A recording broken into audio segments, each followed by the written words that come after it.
There are so many incredible historic towns to visit all across the UK, from Bath to Edinburgh to Stratford-upon-Avon to Oxford to Cambridge. But what's so wonderful about them is that they're really easy to access because we have an amazing railway network. Hello, my name's Alice Loxton and I'm a historian. You might have seen me on social media making videos about historic places around the UK. So in the UK there are 32,000 kilometres of railway and there are over 2,500 stations. So when you get a sense of that, it really sinks in that actually this is the obvious way to travel around the country.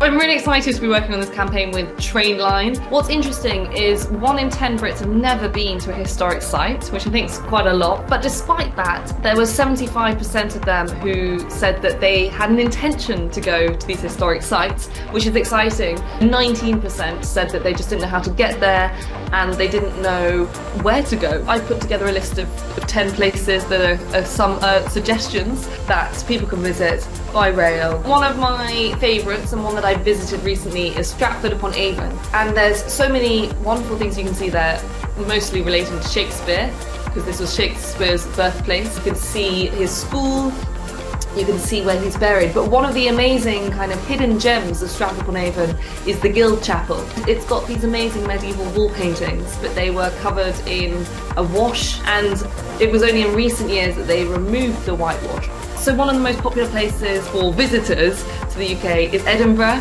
This is a city that is built around an extinct volcano. It's got, royal history, the Palace of Holyrood House. So aesthetically and visually, it's incredibly impressive. It's only 4 hours from London. And another great place for that is York, which is one of my other favourite places to visit by train. It's 2 hours, I think, from Edinburgh, and it's 2 hours from London. And York's full of so many incredible hidden gems, whether it's the Roman walls, which are still intact, and some of these you can walk along. There's a lot of history in these places. And then of course there's York Minster, the incredible cathedral.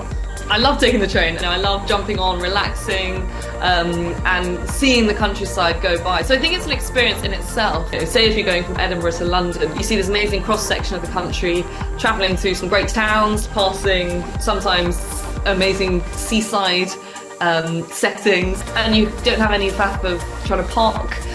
So it does bring you right into the centre of the city. And what we're trying to do with Trainline is we're just trying to help people be able to travel as cheaply as possible, get around the country as quickly as possible.